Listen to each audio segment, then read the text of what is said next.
십자가의 죽음과 부활을 통해서 보여주신 하나님의 사랑을 더욱 우리가 깊이 깨닫고 그 사랑 안에 살아가는 지혜로운 성도들이 되시기를 주님의 이름으로 축복합니다. 영국의 한 광산에서 48명의 광부가 사망한 일이 있었습니다. 그 유족들이 몰려와서 슬피 울고 있을 때 그때 존 스텔리 목사님에게 위로의 말을 해달라는 부탁을 받자 마침 그 성경책 속에 있는 책꽂이 알죠? 책을 이렇게 분리시키는 책꽂이를 꺼내 들고 말합니다. 이것은 나의 어머니가 술을 놓아서 내게 주신 것인데 이 책꽂이 한쪽에 보면 실로 수 놓은 뒷면이 엉망인 것이 보일 것입니다. 그러나 다른 쪽을 뒤집어 보면 하나님은 사랑이시다라는 글이 예쁘게 수놓아져 있습니다. 라면서 이렇게 말을 이어갔습니다. 우리가 인생을 살면서 비극을 만날 때 왜 이런 일이 일어났으며 그의 의미가 무엇인지를 이해할 수가 때로는 없지만 언젠가는 그 다른 면을 볼 때가 올 것입니다. 그때는 모든 것이 나에게 최선의 결과를 가져오게 하는 하나님의 사랑이었음을 알게 될 것입니다. 그러므로 우리가 할 수 있는 것은 다만 영원하신 하나님의 사랑을 신뢰하는 것만이 최선입니다. 라고 위로의 말을 전해 주었다고 합니다. 자, 맞습니다. 우리가 세상을 살아갈 때 순간순간 견디기 어려운 고통이나 이해하기 어려운 일을 직면하게 될 때가 참 많습니다.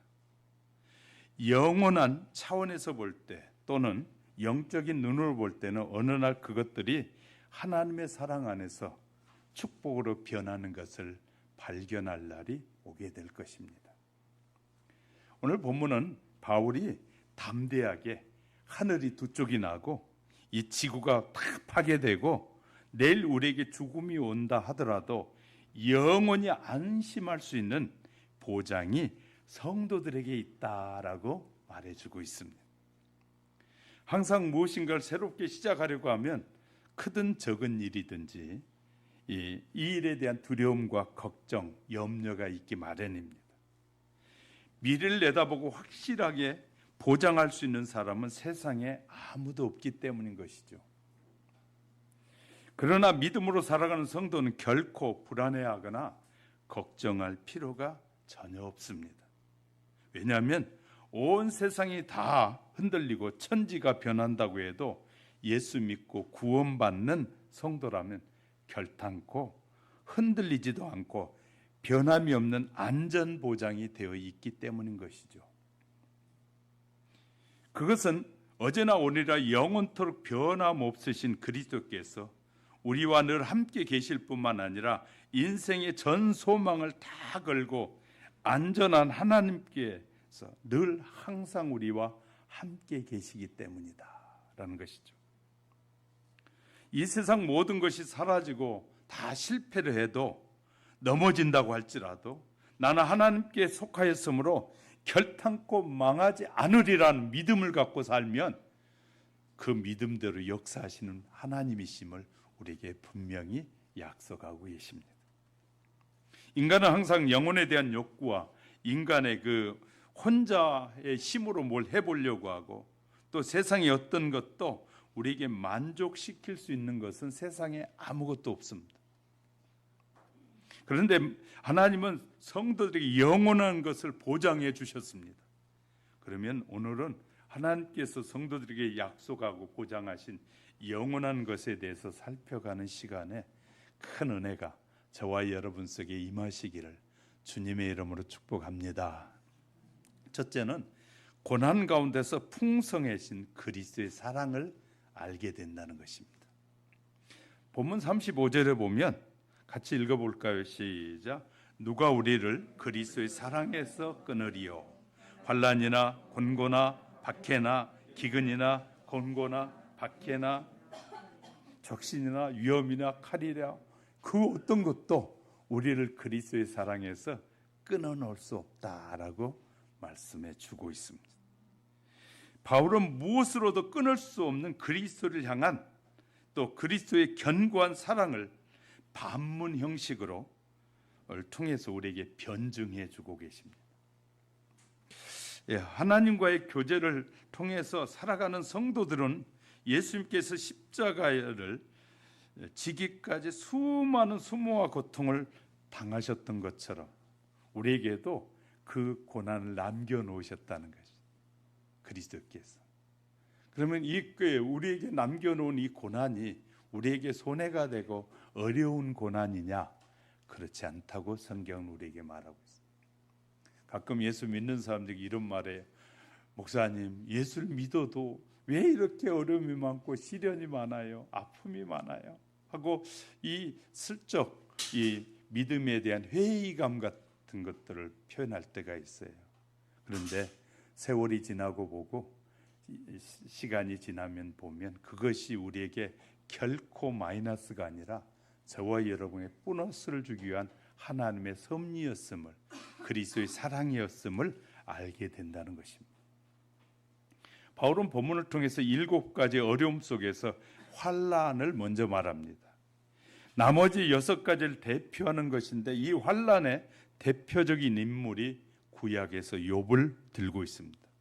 사탄 욥에게 수많은 환난을 가함으로 하나님을 원망케 하고 하나님을 배반하게 할 뿐만 아니라 하나님의 사랑에서 끊어지게 만들었다라고 욥기 1장 13절 이하에서 말하고 있어요.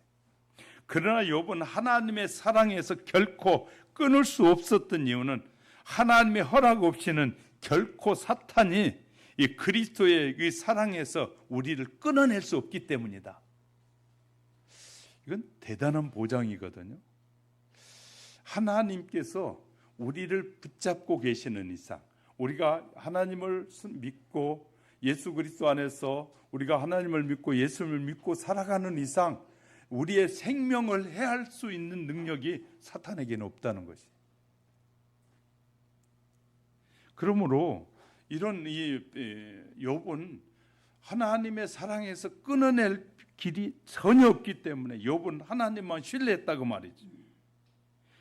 권세를 가지신 하나님은 자기 독생자 예수 그리스도를 우리에게 주시기까지 하신 분이다. 유일한 독생자를 우리에게 주셨다. 세상의 부모들이 자기의 자녀를 다른 사람의 죄의 대가로 주는 사람은 아무도 없잖아요. 그런데 하나님은 당신의 외아들을 우리에게 모든 사람의 죄의 대가로 허락해 줬다. 그래서 그 예수님이 이 땅에 오셔서 저와 여러분의 죄와 허물 때문에 멸시와 천대를 다 받으실 뿐만 아니라 오직 그냥 십자가에서 죽기까지 하셨다 라고 우리에게 말하고 있는 것 아니겠습니까? 결코 성도는 그 사랑에서 끊어질 수 없고 도리어 환난을 통해서 하나님의 사랑을 더 풍성하게 경험하게 된다. 우리는 환난이 오면, 좀 시련이 오면 우리는 부정적일 때가 참 많아져요. 그러나 그것이 긍정적으로 생각해야 되는 거예요. 이 시련은 하나님이 이 시련 뒤에 감춰진 하나님의 축복이 있다라는 생각을 하면 시련을 다 이겨낼 수 있게 될 것입니다. 그러나 시련만 보게 되면 밀려오는 큰 파도만 바라보면 희망이 없어요. 그러나 그 밀려온 파도도 순식간에 지나고 나면 평온이 오고 기쁨이 오고 행복이 뒤에 온다라는 사실을 아는 사람은 그 풍랑이 많은 몰아칠 때 너무 쉬운 방법이 있잖아요. 하나님의 사람은 엎드렸다가 주여 하고 엎드렸다 일어나면 풍랑이 다 지나가 버려요. 그런데 엎드리는 거 잘 못해요. 왜? 예수 그리스도를 믿고 신뢰하는 마음이 없기 때문에. 예수님을 의지하고 믿고 하나님의 사랑을 믿고 신뢰하고 엎드려서 주님이 뜻이 이 일을 통해서 이루고자 하신 하나님의 섭리가 어디 있는지 깊이 엎드려 있다가 일어나 보면 다 지나감을 경험하게 될 것입니다. 그래서 하나님이 이런 축복을 주시려고 이런 일을 계획해 놓으셨구나 해서 하나님의 사랑을 더 깊이 경험하게 된다는 거예요. 근데 우리는 그 뒤의 것을 보지 않고 당장 보이는 현상에 의해서 우리의 믿음이 흔들리게 되기 때문에 늘 요동치는 신앙생활을 하게 되는 것이죠. 하나님은 우리가 100% 신뢰하면 하나님 우리에게 100% 신뢰대로 축복하신 분이라고 약속하고 계시죠. 많은 성도들이 50%만 믿는다든지 세상의 것과 하나님을 같이 믿으려고 할 때가 얼마나 많이 있는지 몰라요. 하나님의 법과 세상의 법을 동일시 여기는 사람들도 많이 있어요. 하나님이 우리에게 주신 이 법과 세상에 만든 법은 전혀 차원이 다른 것입니다. 그런데 세상의 법을 잘 지키는 것이 하나님의 법을 지키는 것 맞기도 하지만 엄청 틀리기도 해. 세상의 법은 자꾸 변해요. 그런데 하나님의 법은 영원토록 변함이 없으신 법이에요. 그렇기 때문에 차원이 다르는 것인데 우리가 이것을 분별해내고 판단하는 능력이 부족하게 되면 늘 우리는 이런 위험성에 빠지게 되는 것입니다. 하나님의 자녀라고 말은 하나님의 자녀인데 삶은 하나님의 자녀답지 않고 세상의 자녀다운 삶을 살 때가 참 많아요. 하나님의 자녀는 철저하게 하나님의 말씀 우선이 되어야 돼요. 하나님의 말씀이 삶의 중심이 되면 하나님의 보장을 받는 것입니다. 이것이 우리에게 주어진 하나님의 약속들이에요. 세상의 법은 우리에게 아무런 도움을 주지 않습니다. 법을 지키지 않고 한두 번만 세금을 밀려보세요. 집에 차압이 들어와 우리의 의지와 전혀 상관없이 밀고 들어와서 키를 딸고 들어와서 우리의 인권까지도 다 말살해버려요. 하나님은 그러시지 않는 것 같아요. 우리에게 기회를 주고 다시 한번 기회를 줘서 그 기회를 선용하도록 만드신 하나님. 그러니까 우리가 하나님이 나를 얼마나 사랑하시는지, 하나님이 우리에게 얼마나 좋은 것을 주시길 원하시는지를 자꾸 묵상하고 알아가기 시작하면 그 축복과 세상의 축복은 비교될 수 없음을 발견하게 될 것입니다. 그것을 발견하게 하려고 우리에게 말씀을 주셨고 지도자를 세워서 그 말씀을 해석해서 설명해 주게 하신 거예요. 그런 하나님의 사랑이 저와 여러분이 발견되어지는 은혜의 역사가 필요한 것이죠. 또 두 번째는 공고. 공고라는 것은 내면적으로 당하는 공경과 불안과 걱정을 의미하는 것이 공고입니다. 바울은 자신이 날마다 모든 교회를 위해서 염려함으로 눌림을 당하고 있다라고 고백합니다. 어디에서? 고린도후서 11장 38절에 교회를 생각할 때 자꾸 밀려 막 눌려오는 것이 있다는 거예요. 왜? 자꾸 유혹을 받아 넘어지니까. 목사가 가장 안타까운 일은 성도들이 믿음에서 떠나갈 때가 얼마나 안타까운지 몰라요. 목사님 나도 다 알아요. 성경도 알아요. 성경 알면 저렇게 살 수가 없거든요. 성경 하면 그렇게 주님을 부인할 수가 없거든요. 성경을 모르는데 안다고 말해. 하나님을 알면 절대로 하나님 부인할 수가 없어요. 예수 그리스도가 나를 향해서 하신 일이 얼마나 소중한 일을 하고 영원토록 변함없는 일을 하신 것을 알게 되면 그분에게서 영원히 떠날 수가 없는 거예요. 근데 너무나 쉽게 떠나면서 목사님 내가 얼마나 견디기 어려웠는지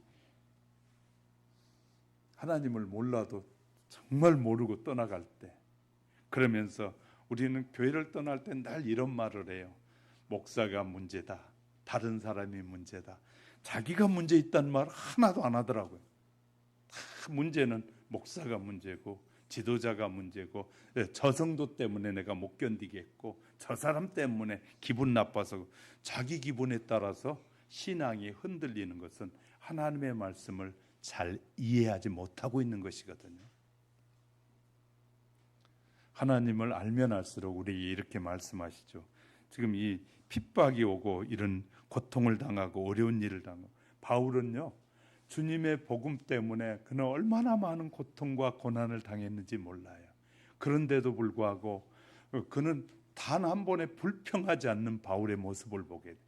바울의 서신을 잘 읽어보면요, 바울이 그렇게 많은 수많은 고통과 고난을 받으면서도 그는 단 한 번도 그리스도에 대한, 또 성도에 대한 비난과 비판을 하지 않아요.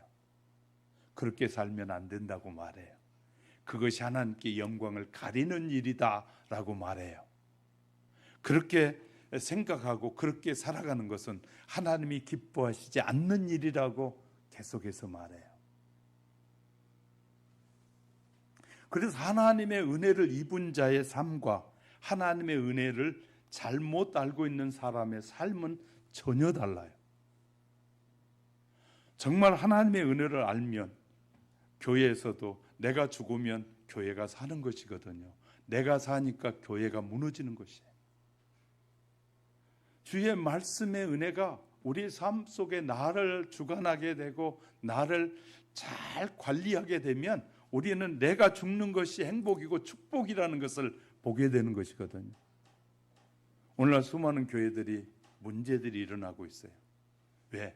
자기 의지와 자기 생각이 하나님의 생각과 같다라는 허황된 생각에 빠지게 될 때,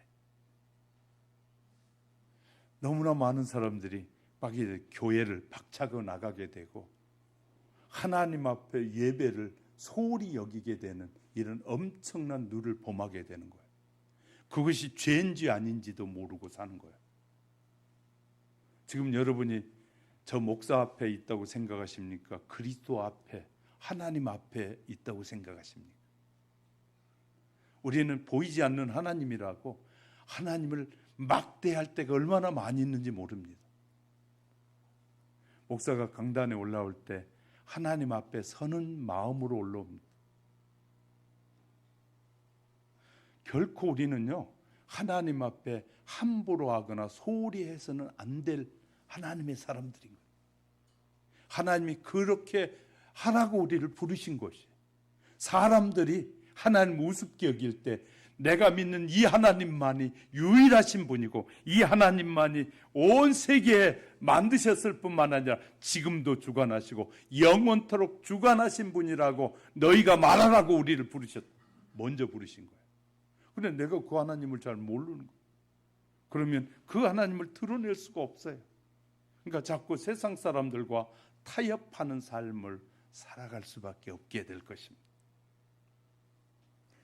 기근과 적신, 어려움은, 이 말을 쉽게 설명하면 가난과 비천한 일들이 일어났을 때, 기근은 굶주림을 말하는 것이요, 적신은 헐벗는 걸 말하잖아요. 바울은 자신의 복음을 전하기 위해서 수고하고 애쓰는 중에 여러 번 자지도 못하고 또 줄이고 헐벗고 이런 것을 고백해요. 고린도후서 11장에 가보면.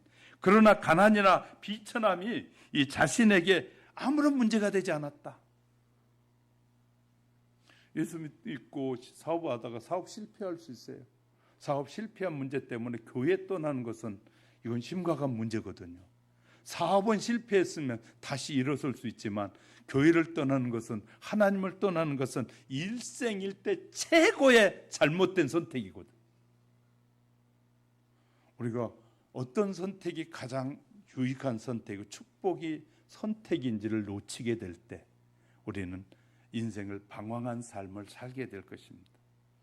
하나님은 저와 여러분이 방황하며 살기를 단 한순간도 기대하지 않으셔요.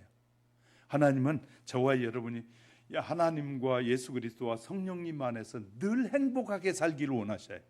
그리고 하나님의 이름을 높이고 하나님이 주신 축복이 어떤 것인가를 막 표현하기를 원하셔요.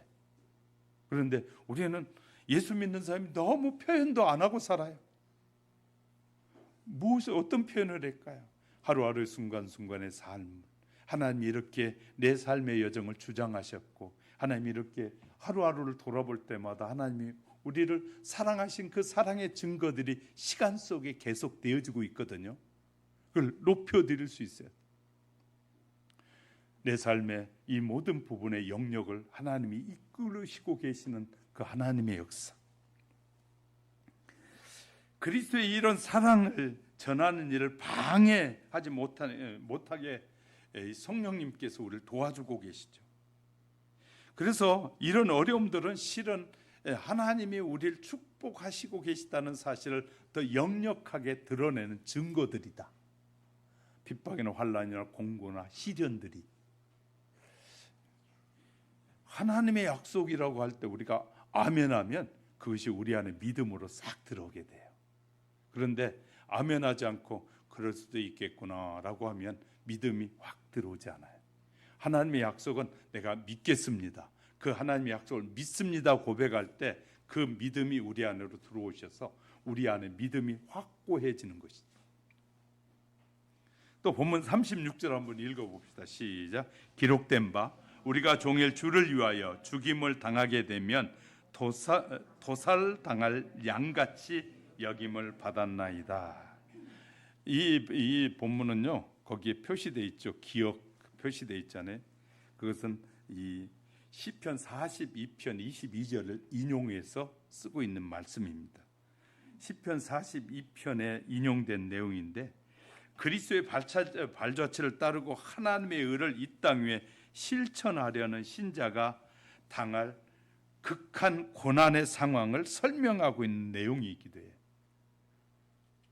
자, 종일 주를 위하여 죽임을 당하게 되면 도살할 양같이 될 것이다. 우리 모든 양 같은 존재이거든요. 우리는 내가 인생을 다 알고 미래를 다 아는 것처럼 여기지만 실은 우리는 양 같아요. 어떤 양 같으냐? 성경은 주를 따르는 그리스도인을 여러 가지 비유로 설명하는데 오늘 본문은 양으로 표현했고요. 또 마태복음 5장에서는 빛과 소금으로 표현하고 있고요.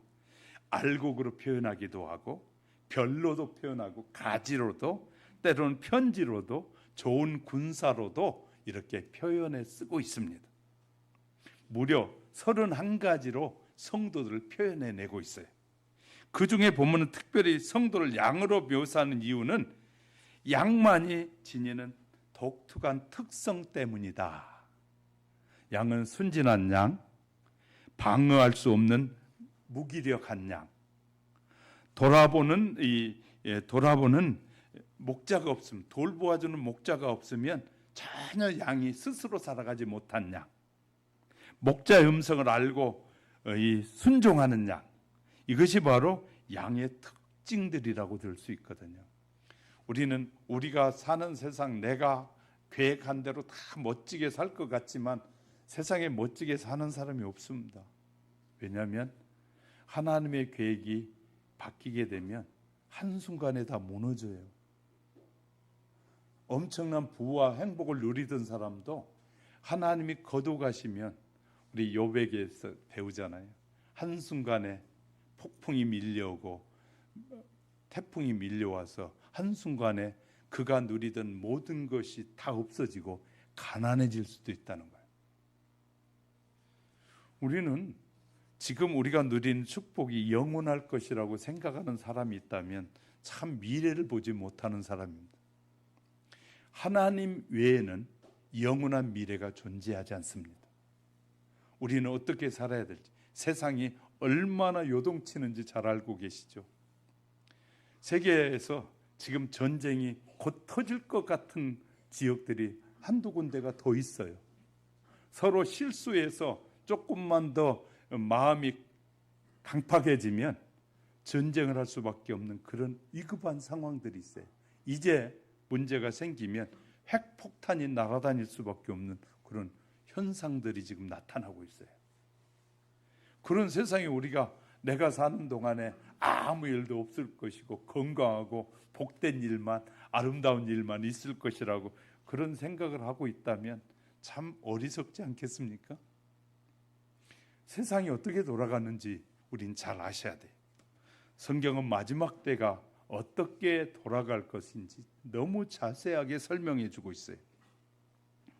자, 죄의 유혹과 세상의 권세 위협, 사탄의 권세 아래 있는 우리가 스스로 방어할 어떤 능력도 갖추지 못한 채 무기력하게 노출되어 있는 것이 사실입니다. 구덩이에 빠지기 쉬운 양처럼 인간의 연약함과 어리석음을 지닌 채 우리는 종종 죄의 함정과 절망이라는 구렁텅이에 빠질 때가 많습니다. 그리고 이러한 이유로 우리는 푸른 초장으로 인도할 목자가 필요하다는 사실을 발견하게 되는 것이죠. 원수의 위협과 공격으로부터 목숨을 걸고 지켜줄 목자가 필요한 것이죠. 또한 우리를 인도하는 목자를 분별할 줄 알고 음성도 구별할 줄 알아야 됩니다. 유혹에 빠진 목자는 성도들을 구렁텅이로 몰아가게 될 것입니다. 마지막 때에 일어날 일이라고 말하고 있어요.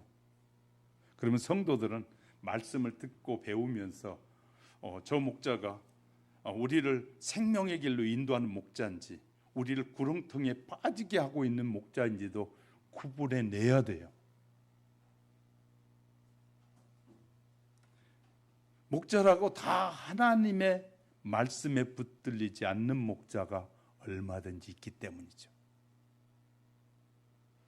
여러분 신앙생활하면서 너무나 안이하게 신앙생활 하시면 이 마지막 때 영 어려운 일을 당하게 될 것입니다. 보면 특별히 성도를 도살당할 양이라고 표현하기도 하죠. 죽은 양은 모든 양의 필연적인 운명이지요. 도살할 양이란 말은 살아있는 것 모든 것의 결과는 죽음이거든요. 살아있는 양이 살아있는 것 같지만 결국은 모두 다 양을 키우는 목적이 뭐냐면 고기와 가죽과 젖을 목적으로 양을 기르고 있어요. 이처럼 성도는 죽기 위해서 그리스도의 뒤를 따르는 자로 사는 사람이 성도예요. 그러니 이제 이렇게 말하면 목사님 신앙생활 그럼 보통 하기가 어려운 일이 아니네요. 살려고 하면 힘들어져요. 근데 죽으려고 하면 너무너무 쉬운 일이에요. 왜냐하면 내가 죽으면 주님이 살리시잖아요. 아멘을 안 하시니까요. 이 장로교의 아주 병폐 중에 하나가 아멘할 줄 모른다. 자, 저희가 예수 그리스도 안에 죽으면 하나님이 살리고 예수님이 살리셔요. 믿습니까? 근데 내가 살려고 하면 주님이 살려주시지 않아요. 그러니까 우리가 주 안에서 주님의 뜻을 이루고자 그 뜻에 따라 순종하고 살다가 죽자라고 생각하면 너무 쉬운데 주님은 말씀 한마디로 온 우주를 만드신 것처럼 저와 여러분을 다시 살리시겠다고 했고 또 저와 여러분을 다시 살리신 모범을 보여주셨잖아요. 사람들은 예수님을 못 박고 십자가에 못 박아 죽고 그냥 돌 무덤 속에다 그것도 흙 무덤에 해놓으면 쉽게 나올 것 같으니까 아예 돌 무덤 속에다 집어넣으면 단단한 돌 속에 들어가면 절대로 로마 군병들과 헤롯의 군인들은 이 예수가 절대 빠져나오지 못할 것이라고 그들은 굳게 믿고 예수님을 돌 무덤에 묻었거든요. 그리고 혹시라도 몰라서 무덤 앞에 군사까지 세워놨어요. 그런데 주님은 스스로 나오셨어요. 그리고 우리에게 본을 보여주시고 마지막 승천하시면서 우리에게 보인 본이 무엇이에요? 너희가 본 그대로 내가 오리라. 나를 믿는 자는 죽어도 살겠고 죽어서 믿는 자는 영원히 죽지 아니하리라. 아멘? 이 약속하셨잖아요. 우리가 주 안에서 죽는 것이 그래서 복되다는 일 아니겠어요? 예수를 믿고 그분 안에서 죽는 것이 복 있는 인생이다. 그런데 예수를 믿고도 안 죽으려고 그래요. 그냥 어떻게든지 살아보려고 그러다 보고 거짓말을 하게 되고 남을 비웃게 되고 판단하게 되고 이런 삶을 살게 되는 거예요. 내가 살라고 변명하다 보면 거짓말을 하게 되고 남을 속여야 돼요. 이런 것은 정말 우리가 삼가해야 할 일이거든요. 주 안에서 나를 낮추고 교회 안에서도 다 서로 다른 사람을 높여주면 싸울 일이 전혀 없어요. 교회 안에서 내가 높아지려고 하니까 싸우는 거예요. 좀 잘난 체 하면 그래 잘난 체 하라고 놔두세요. 주님이 어느 날 다 컨트롤 하시거든요. 남편이 좀 잘난 체 하면 아내들은 그냥 아이고 당신 정말 똑똑합니다. 잘났습니다. 대단합니다. 좀 해주면 좋은데 에이고 내가 해주니까 하고 막 비웃어버려요. 이것은 매우 이 가정을 세워가는 지혜롭지 못한 방법이거든요. 올라가면 어디까지 올라갈까요? 123층 이상은 못 올라갈 것 같아. 그죠? 그 다음에 내려올 거 아닙니까? 그러니까 아무리 뛰고 날아서 올라가도 올라가는 한계가 있거든요. 다 내려올 수밖에 없어요. 그럼 좀 올려주면 되잖아요. 좀 올라가도록. 그러면 다 교만해지잖아요. 그러면 하나님이 사랑하는 자녀들에게는 또 그냥 놔두지 않아요. 다 정신 차리게 해요. 그런데 그걸 못 참고 못 견디는 거예요. 왜? 내가 높아지고 싶어. 상대방을 높이지 않는 것은 내가 높아지고 싶기 때문에 안 높이는 거거든요. 주님의 사랑을 알게 되면 남을 높여드리고 나면 자동적으로 나도 살게 되는 길이 열려요. 그리스도를 위하여 자신을 버리는 죽음, 그것은 나약하고 무능한 양에서 그리스도와 함께 영원히 왕의 자녀로 변화되는 고난이라는 사실을 우리에게 말해요. 그래서 고난은 축복이다. 아멘? 우리가 확실하게 기억하십시다. 두 번째는 수많은 고난을 이기로 인도하시는 하나님이시다. 37절에 같이 읽어볼까요? 시작. 그러나 이 모든 일에 우리를 사랑하신 이로 말미암아 우리가 넉넉히 이기느니라. 성도들이 세상을 살아가면서 느끼는 한 가지 의심, 왜 하나님의 자녀가 세상에서 고난을 당하느냐고. 왜 하나님의 자녀인데 내가 왜 고난을 당해 삽니까? 고난 당할 때마다 하나님이 살아계시는지, 나를 사랑하시는지 알거나 돌보실 능력이 없는 건 아닌지, 이런 헛된 망상에 빠질 때가 너무나 많습니다. 그러나 바울은 그런 생각을 가진 사람들의 고난이 다 유익한 것이고 하나님께서 계시지 않음도 능력이 없으신 이도 아니라 오히려 모든 것 속에서 이길 수 있게 하신 분이 하나님이시다. 그래서 그리스도인은요, 궁극적으로 승리할 수밖에 없는 것이 그리스도인이에요. 우리가 보기에 하나님이 침묵하신 것처럼 보이십니까? 그의 경륜에 따라서 우리를 훈련하고 인도하신다는 사실을 잊지 마셔야 됩니다. 하나님이 결코 침묵하신 적이 한 번도 없으셔요. 그의 자녀들에게 계속해서 그렇게 살지 말라고. 세상의 부모는 이 자녀들이 장년이 되고 나면 그 다음에는 컨트롤이 안 될 때가 참 많아요. 그런데 하나님은 저와 여러분이 80이 된 90이 된 어른에게도 하나님은 다 권면하고 가르치고 바르게 살라고 말씀하셔요. 자, 그래서 고난은 우리에게 축복을 더 크게 만들어가는 기회다. 고난은 결코 저주가 아니라 축복을 만들어가는 기회다.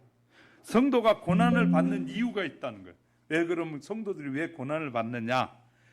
죄의 영향력 아래에 있기 때문에 고난을 받는다. 예수께서 이 땅에 오셔서 수많은 병자를 고치셨습니다. 귀신을 쫓아내심으로 이 땅의 권세가 이 사탄의 권세를 잡고 있는 사탄을 이기셨음을 보여주셨어요. 병을 고치고 그 당시에 이 더러운 귀신이 들렸던 사람들의 질병을 고쳐준 것은 주님의 말씀 앞에 귀신 떠나고 질병이 치료된 것은 예수님의 권세가 그만큼 사탄보다 강하다는 사실을 우리에게 보여주고 계셔요. 그 사실을 믿으라고 말씀하시는 거예요. 하나님의 백성은 사탄의 구속에서 건져내시려고 하신 거거든요. 성도들은 더는 죄의 종로를 하지 말고 사망에서 하나님이 생명으로 옮기셨다는 거예요.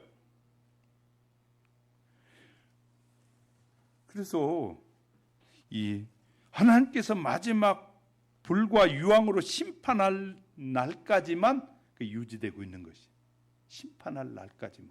그런데 심판할 날까지가 언젠지는 우리가 잘 모르지만 하여튼 그날까지만 잠시 사탄이 활개를 치고 있는 것 아니겠습니까? 그러니까 우리는 이 신약 사복음서에서 예수님의 능력이 얼마나 크고 하나님의 능력이 바로 죽은 자를 살릴 뿐만 아니라 모든 병을 고치고 죽은 자도 다시 일으켜 세우는 이 사실들을 통해서 하나님의 권세가 무엇인가를 다 보여주고 계셔요. 우리가 안 믿는 것뿐이지, 그 사실들을. 자, 얼마나 이 놀라운 사실들이 우리에게 펼쳐지고 있는지 몰라요. 그래서 사탄 계속해서, 그런데 이 땅에 아직 자기에게 권세가 있을 때 수많은 사람을 무너뜨리기 위해서, 그래서 이 베드로전서 이 5장 8절에 우는 사자와 같이 삼킬 차를 두루 참고 다닌다. 우리의 믿음에게서 조금 흐트러지기 시작하면 유혹이 팍 들어오죠. 그래서 야, 네 믿음에서 떠나라. 하나님이 그런 하나님이니? 예수님이 그런 하나님, 예수님이니? 하고 우리에게 의심을 가져다 줘서 수많은 성도들이 하나님에게 집중하지 못하도록 수많은 악한 사탄은 그렇게 역사하고 있단 말이에요.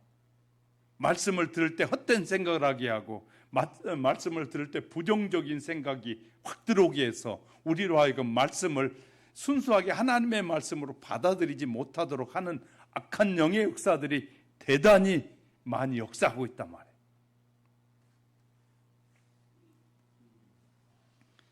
그러면 두 번째는요, 그럼 우리가 고난받는 이유 중에 두 번째를 생각해 보면요, 믿음의 단련을 위해서라. 믿음을 단련시키는. 하나님은 성도들 고난 가운데 놓아두신 이유는 자녀들을 고난을 통해서 믿음을 더욱 견고하게 세우기 위함이다. 욥기 23장 10절에서 말하고 있어요. 불에 달궈진 새가 왜 대장간에 가보면 이 철을 불에 넣었다가 두들기고 또 불에 넣었다 두들기는 이유가, 두들기면 두들길수록 이 철이 강해지거든요. 강해져서 이 좋은 도구가 되면 다른 것을 무너뜨리는 도구로 사용되어져, 강해지기 때문에. 그래서 우리에게 시련을 통해서 저와 여러분의 믿음이 단단해져서 그 어떤 사탄의 요구 앞에서도 당당하게 나는 하나님의 자녀이므로 그렇게 따라갈 수 없다라고 당당하게 말할 수 있는 그런 믿음의 사람이 되길 원하고, 그런 믿음의 사람을 통해서 하나님은 온 세상에 하나님이 어떤 분이신가를 드러내고 계신다. 그런데 우리가 그런 믿음이 안 자라게 되면 어떻게 됩니까? 그래서 바울은 37절에 우리를 사랑하신 이로 말미암아 그 어떤 시련과 고통도 다 넉넉히 이기느니라. 아멘? 이긴다고 우리에게 말씀하고 계시잖아요. 이기는. 고난을 이기는 방법을 우리에게도 가르쳐 주셨어요. 고난을 이기는 방법. 어떻게 고난을 이길 수 있느냐? 소망을 가지라는 거예요. 왜? 하나님의 약속에 소망을 가지라는 거예요. 하나님이 약속하셨으니까 그 약속을 붙잡으라는 것이거든요. 약속을 붙잡고 살라는 거예요. 두 번째는 기도하라고 하잖아요. 우리에게 기도할 때 하나님이 들으신다고요. 우리의 기도는 자꾸 내 생각을 말하지 말고 성경을 읽고 하나님이 뭘 기뻐하실까? 우리의 이제 부모님들이, 나이가 드신 부모님이 계시면 자녀들은 이제 철이 없을 때는 몰라도 철이 들고 머리가 희끗희끗해지면 부모님이 뭘 기뻐하실까? 뭘 드시면 몸이 더 건강할까? 부모가 원하는 걸 자꾸 생각하잖아요. 그러면 부모가 원하는 걸 해드리고 싶어지는 것처럼 우리가 하나님이 나에게 뭘 원하실까? 어떻게 하나님이 하기 원하실까? 하나님이 원하시는 것이 무엇인지를 자꾸 생각하면 성령님께서 말씀으로 깨우쳐서 하나님이 기뻐하는 방향으로 나아갈 수 있도록 인도하신다. 할렐루야. 그래서 이렇게 우리가 성령님 의지하고 믿음으로 살면, 우리의 삶은 결코 우리 자존심 상하지 않도록 하나님이 지켜주셔요. 하나님은 그런 좋으신 하나님이시다.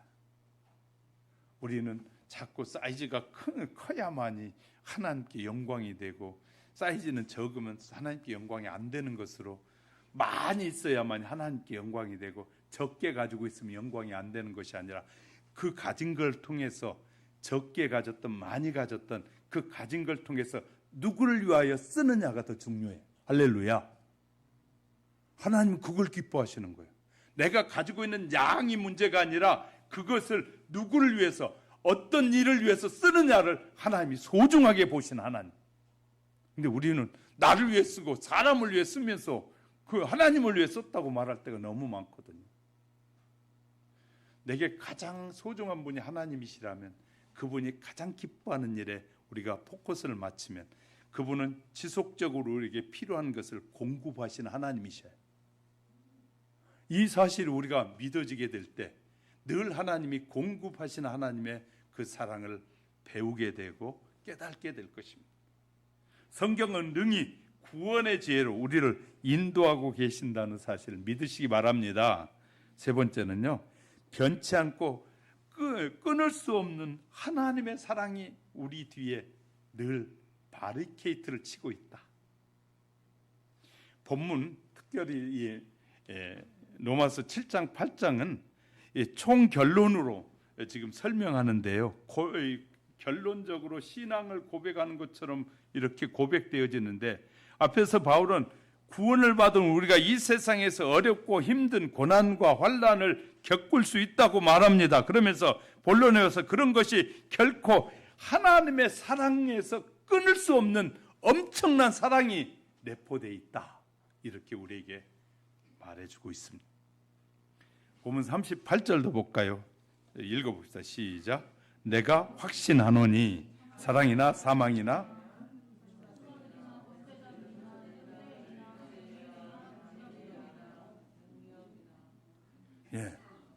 자, 여기에서 본문에 10가지를 설명하고 있어요. 10가지를 설명.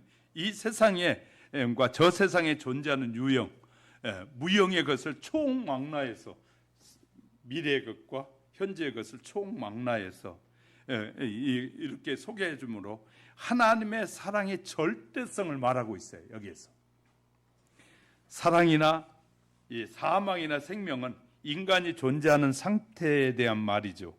성도의 사망은 이 그리스도와 멀어지기는커녕 성도가 죽는 것은 하나님과 그리스도와 멀어지는 것이 아니라 그리스도에게로 더 가까이 가는 거예요. 할렐루야. 이걸 잘 모르더라고요. 그래서 성도들도 죽을까 봐 겁내는 거예요. 죽는 것은 주님께로 가는 거예요. 주님의 품으로 가는 것인데 죽는 것이 두려운, 예수를 믿는다고 하면서도 죽음에 대한 두려움이 너무 많은 거예요. 하나님께로 가까이 가는 거거든요. 그의 보좌 앞으로 나가는 것이 우리의 육신의 죽음을 말하는 거거든요. 그런데 죽는 것 얼마나 두려워하는지 몰라요.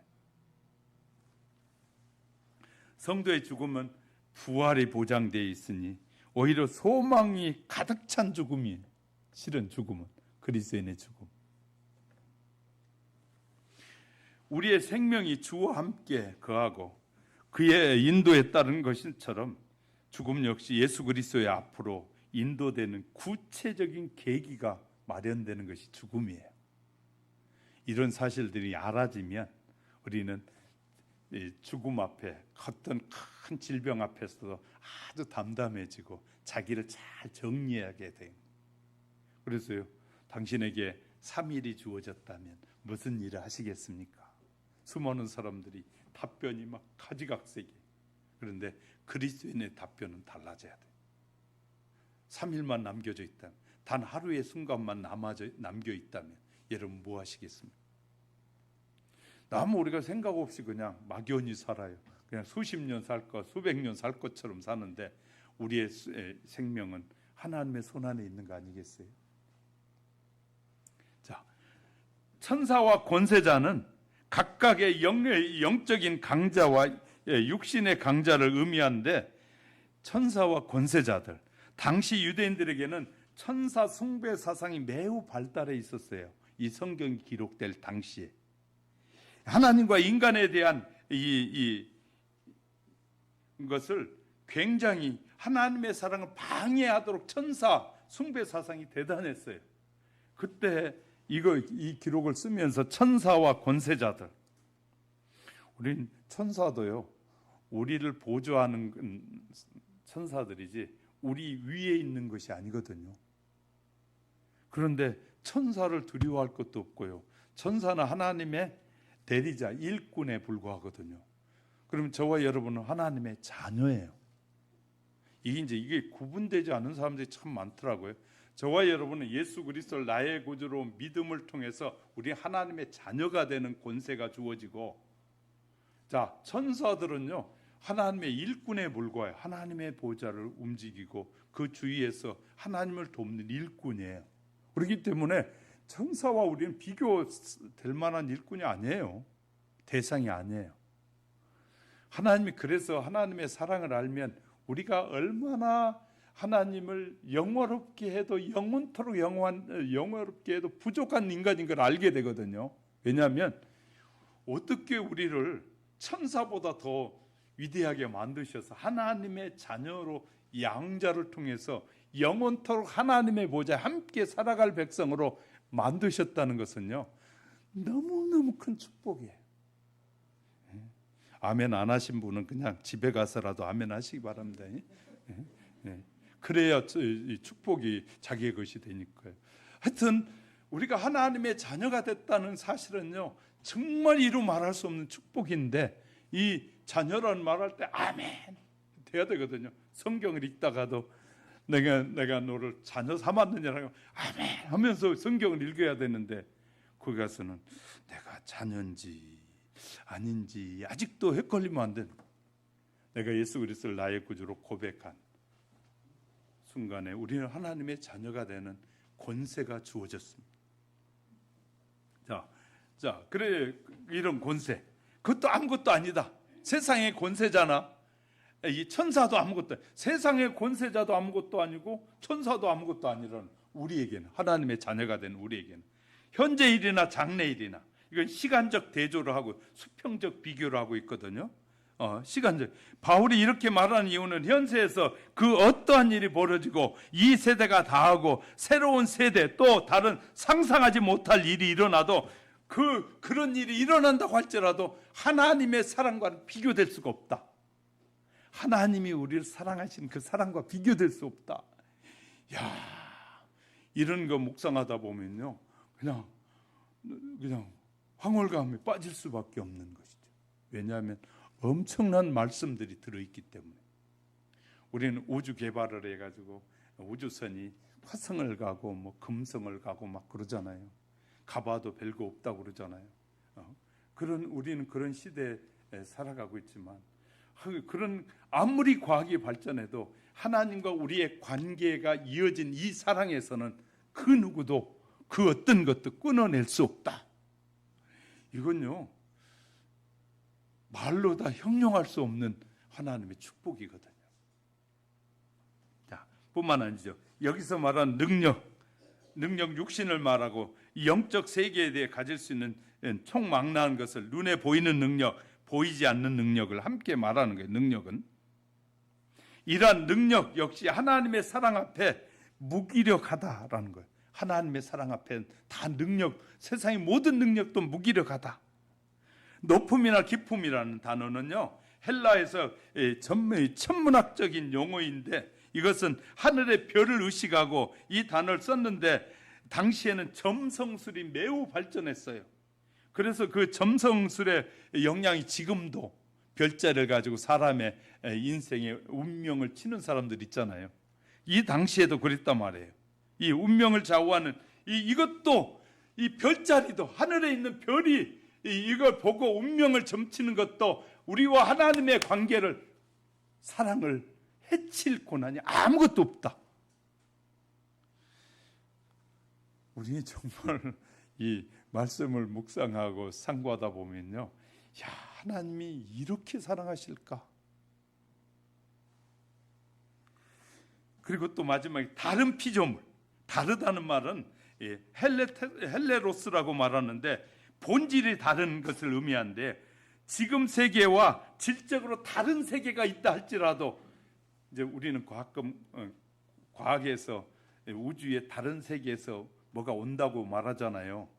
그런데 질적으로, 우리와 질적으로 다른 세계에 것들이 우리에게 온다고 할지라도 하나님과 우리의 사이의 관계를 끊을 것이 없다는 거예요. 그 어떤 것도. 그럼 뭐 우주에서 뭐가 날아와도 걱정할 필요 없잖아요. 그죠? 야, 성경이 이렇게 우리에게 깊이 말씀해 주고 있단 말이에요. 하나님의 이 강력한 이 사랑을 왜 끊을 수 없느냐? 하나님의 사랑을, 그 사랑이 우리에게 한 그 사랑을 왜 끊을 수 없느냐? 그토록 강력한 이유는 무엇이냐? 하나님께서 당신의 자녀를 영원토록 불변한 사랑으로 왜 이끌어주고 계시는가? 그 이유는 예수 그리스도 때문입니다. 예수 그리스도가 우리를 위해서 오셔서 우리의 죄를 대신해 십자가에서 죽으시고 부활하셨기 때문에, 야, 얼마나 놀라운 복음이 우리에게 증거되고 있는지 몰라요. 그것은 하나님이 품에, 마음에 숨겨두었던 하나님의 기쁘신 뜻이다. 그것이 하나님의 뜻이라는 거예요.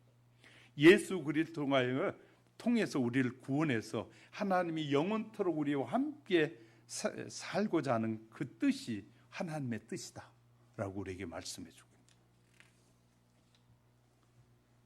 자, 육신의 생명은 대통령이든 장관이든 눈 깜짝할 사이에 끝나버립니다.